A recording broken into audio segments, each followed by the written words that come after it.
They don't text, but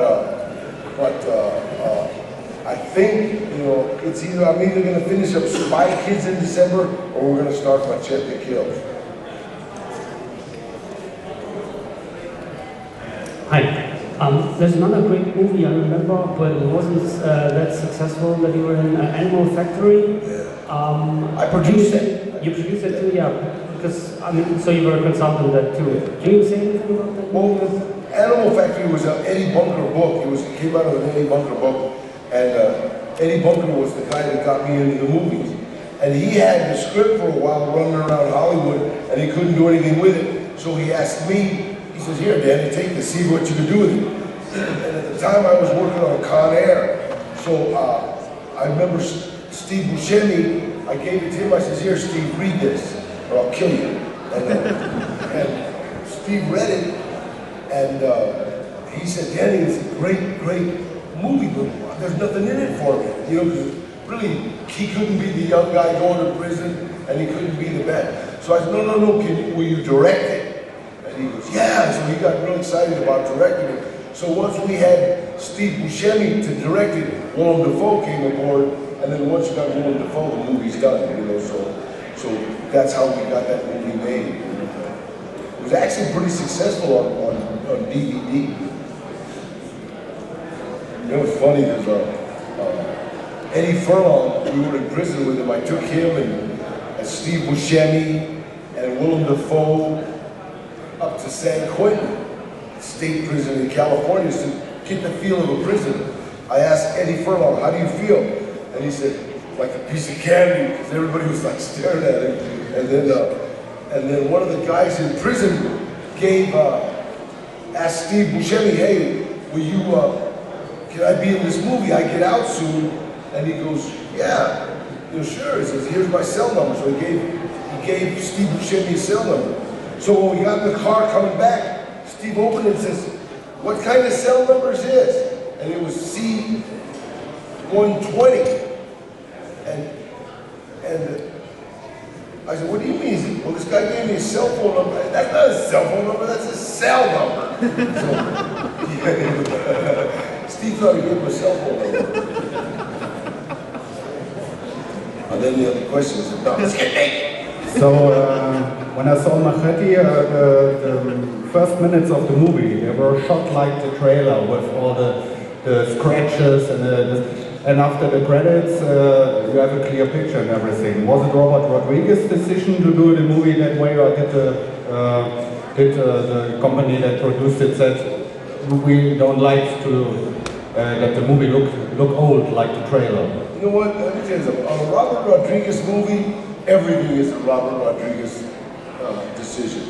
And he just, you know, he shot the part in Mexico, gritty and stuff, and then boom, it came into, but they used, the whole trailer was used in that movie. The entire trailer, they took pieces and put it in the movie. And that trailer was done, you know, 5-6 years ago.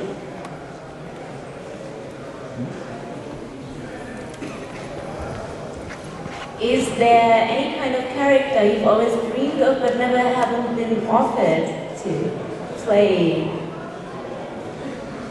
I'd like to play Eddie Murphy.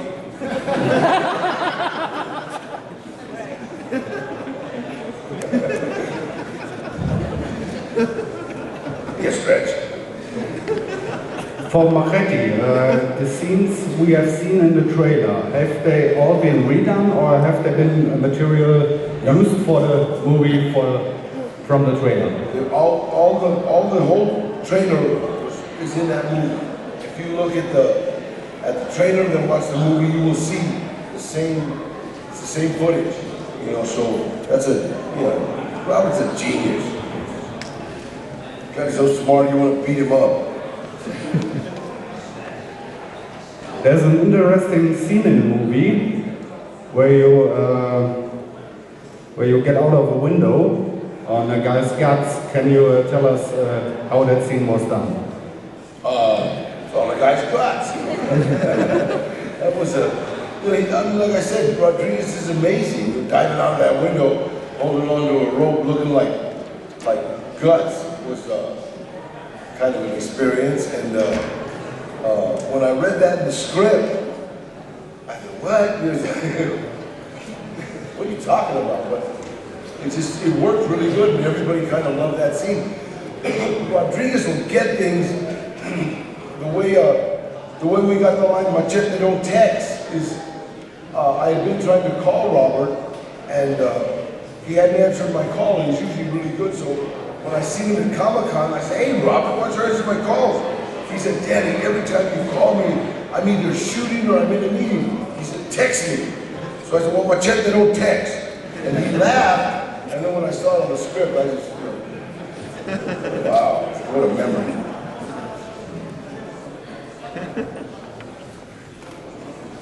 So over there. You joined in Rob Zombie's Halloween. How did he contact with you, or how did it develop that you get into the project? Rob's a really good friend of mine. And, I did a film called Devil's Reject with him. And me and Diamond Dallas Page were the stars. And from there, I was at an award, a horror award show in Los Angeles, and somebody told me that Rob was casting for Halloween. So he was across, so I just said, "Rob, put me in Halloween or I'll kill you." And he was, okay, so then somebody was interviewing him and they said, "Who do you have cast for Halloween?" And Rob says, "Well, I got to cast Daddy or he'll kill me." And that's how he got me into Halloween. That was a fun movie. And people don't know it. At first, I got rapped. He didn't kill me. Michael Myers did not kill me. He let me live.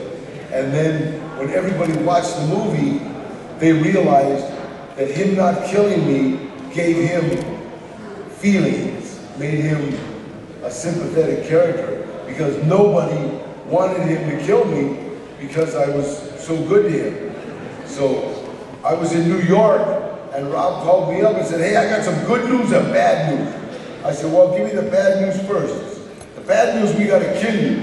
And I said, "The good news is you owe me a lot of money." And so, because they had to bring me back from New York and shoot me again. And boy, he killed me. Yeah, I got a question. Hi. First of all, Devil's Reject, I loved your part there. We even sampled your part where you were talking about cockroaches and stuff. Where you, we sampled this part. Yeah, sure. What I wanted to know is that scene with Lindsay Lohan and that. Oh yeah. Let me guess. Was that one of your favorite scenes? Was that one of your favorite scenes? You know, Lindsay Lohan in the pool and. Yeah. We shot that for about 5 hours. I'll come back. I hope the pool was I warm. think we need another one, Robert. You know, that was a lot of fun. It's funny, my mom wanted to go see the premiere. She wanted to go to the premiere because in LA the premiere was a really big thing, and all those lowriders, they're all my friends. So my mom knows them all. They've all been over my house and my mom's house. So when the movie was going, I didn't really want my mom to see me in the pool with 2 naked girls. So I started talking to her. I said, "Mom, you might just..." So she loved it. She loved the movie. One more bit, the Mexican cigar part. How fictional is that? How fictional is that? No, Mexican.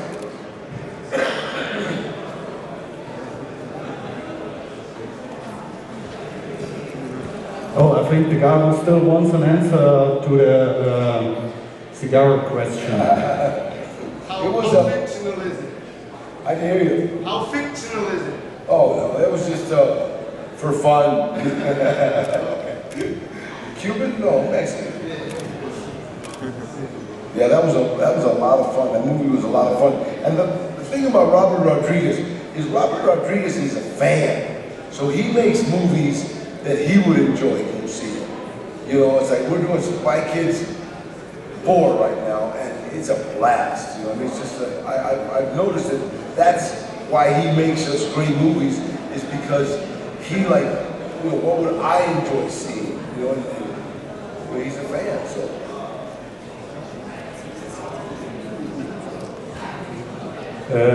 As I understand it, there's a lot of green screen in Machete. Is that difficult to work with?